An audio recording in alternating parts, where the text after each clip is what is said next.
और बहुत कम समय में बनी। तो कोई एक विशेषता के कारण तो मम्मा नंबर 1 नहीं बनी होगी। नंबर 1 बनने के लिए सारी विशेषताओं का भंडार मम्मा के अंदर समाया हुआ था,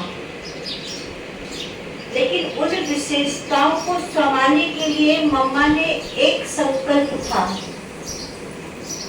वो था दृढ़ता का। दृढ़ संकल्प। आसमान इधर से उधर हो जाए, धरती इधर से उधर हो जाए, जो बाबा ने कहा है उससे 1 इंच भी ना इधर होना है ना उधर होना है। ये मम्मा की विशेषता थी और इसी विशेषता के कारण मम्मा बहुत आगे गई। क्योंकि यदि बाबा ने ये कहा कि बच्ची ये रात है, तो मम्मा के मुंह से निकला जी बाबा। क्या निकला? जी बाबा। मम्मा के अंदर में संकल्प भी नहीं आता था कि बाबा ने दिन को रात क्यों कहा। जी हम भी कर सकते हैं, आप भी कर सकते हो, लेकिन अंदर में तो संकल्प चल जाएगा ना कि है तो दिन, लेकिन बाबा रात क्यों कह रहे हैं। लेकिन मम्मा बाहर से और अंदर से, बाहर से जी बाबा कहा तो अंदर से भी जी बाबा ही था। दूसरा मम्मा का था हुक्म ही हुक्म चला रहा है। जैसे आज भी बाबा ने कहा ना आधार बनाना है। I am soul. मैं कौन हूँ? आई एम सोल, आत्मा। आत्मा इन आर्गन्स का आधार लेकर अपना कर्म कर रही है। तो मम्मा को हमेशा ये बात याद रहती थी, हुक्म ही हुक्म चला रहा है और मैं तो सिर्फ हुक्म बजा रही हूँ। ना इधर ऐसे चलना है तो ऐसे चलना है, वैसे चलना है तो वैसे चलना है। तीसरा मम्मा का था हर घड़ी अंतिम घड़ी है।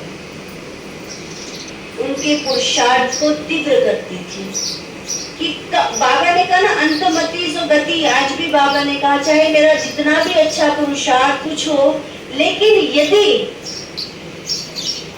अंत में मेरा पुरुषार्थ बिगड़ गया तो मेरा जो 20 साल का जो पुरुषार्थ है वो काम में नहीं आएगा। तो इसीलिए मम्मा के दिमाग में हर समय ये बात रहती थी कि हर घड़ी अंतिम घड़ी है, कब मेरा अंतिम समय आ जाए।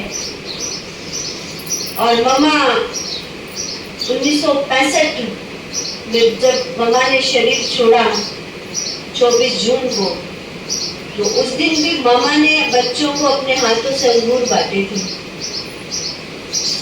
उनके लास्ट के चेहरे का रुहान, उनके लास्ट के चेहरे की रौनक, वो रूहानियत आज बहुत मुश्किल। वो रूहानियत कब बढ़ सकती है? जब अंदर में इतनी इंटरनल पावर। दूसरा, आपने अधिकतर देखा होगा, बहुत सारे पोज मम्मा के देखे होंगे, मम्मा को अधिकतर ऐसे देखा होगा आपने।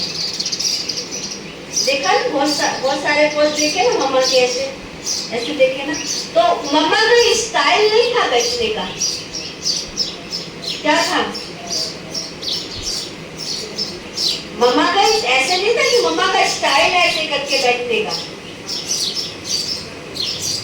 मम्मा को यहाँ पेन होता था। मम्मा को यहाँ ट्यूमर था, मम्मा को यहाँ पेन होता था। तो मम्मा मुट्ठी बंद करके ऐसे दबा के, उस चीज को दबा के और ऐसे योग की मुद्रा में बैठती थी। और मम्मा के दर्द में कभी भी मम्मा के मुंह से कभी आह या उस दर्द की योग में या बिना योग के उस दर्द की फीलिंग को मम्मा के चेहरे पर कभी देखा नहीं। आज भी दर्द होता है ना, तो किसी को बोले तबियत ठीक नहीं है क्या, चेहरा उतरा हुआ सा लग रहा है, रखते हाँ जिस सिर में दर्द है बोलते ना, तो वो भले मुंह से ना बताएं लेकिन वो फीलिंग चेहरे पर आ जाती है ना। लेकिन मम्मा चूंकि क्लास करा रही है, मम्मा योग में बैठी है, मम्मा को पेन हो रहा है, मम्मा ऐसे करके बैठी है, उस पेन को कर रही है, लेकिन वो शिकन, वो एहसास, वो फीलिंग मम्मा के चेहरे पर नहीं रहती थी। मम्मा उम्र में बहुत छोटी आई थी, जिसे बताया 16-17 साल की थी, लेकिन 16-17 साल की आने के बाद भी वो सबकी मम्मा कहलाई, माँ कहलाई। अपनी लौकिक माँ भी उनको माँ कहती थी, दूसरों की तो बात छोड़ो। ब्रह्मा बाबा जिनको वो पिता कहती थी, वो भी उनको मम्मा कहते थे, मम्मा। वजह क्या थी?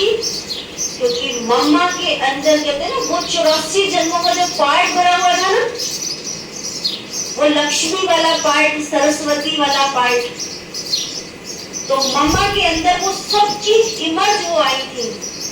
और कहते हैं ना, मम्मा को इतना स्वाभिमान था, मम्मा का चेहरा इतना गंभीर था, और गंभीरता के साथ साथ उतना ही हंसमुख दिखा।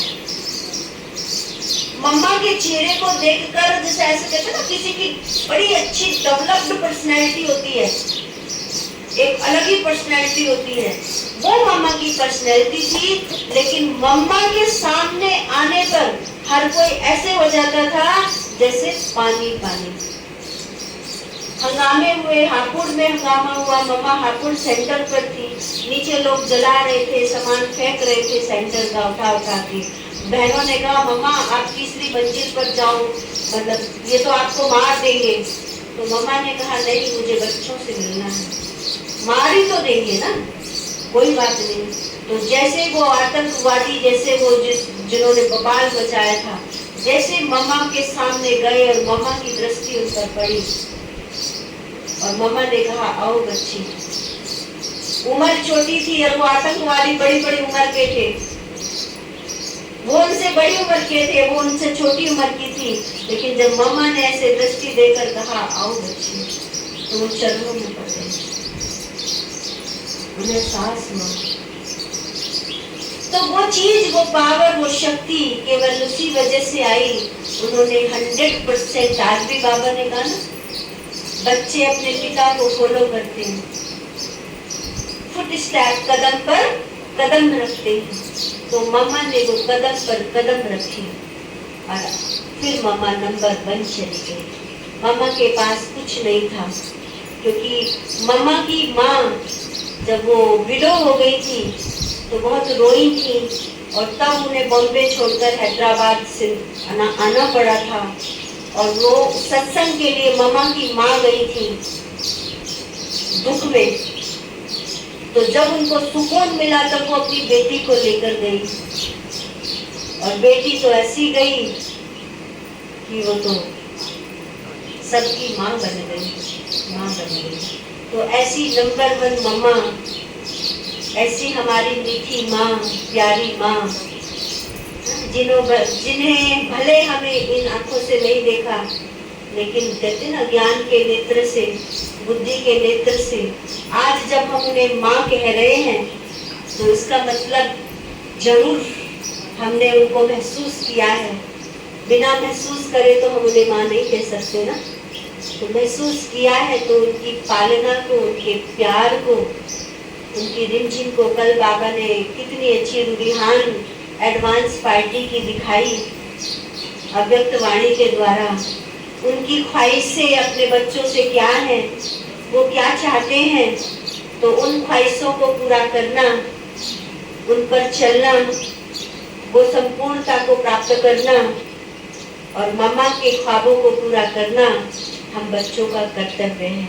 और हम उस कर्तव्य को तभी पूरा कर पाएंगे जब हमारे अंदर उनके प्रति रिस्पेक्ट, उनकी बातों का सम्मान, उनके किए हुए कर्मों का अनुसरण जब हम कर पाएंगे तभी हम पूरा उस पर उतर पाएंगे, और तभी ब्रह्मा बाबा भी गर्व से कह पाएंगे कि हाँ मेरे बच्चे अब फूल माला के लिए तैयार हो गए। ठीक है, ओम शांति।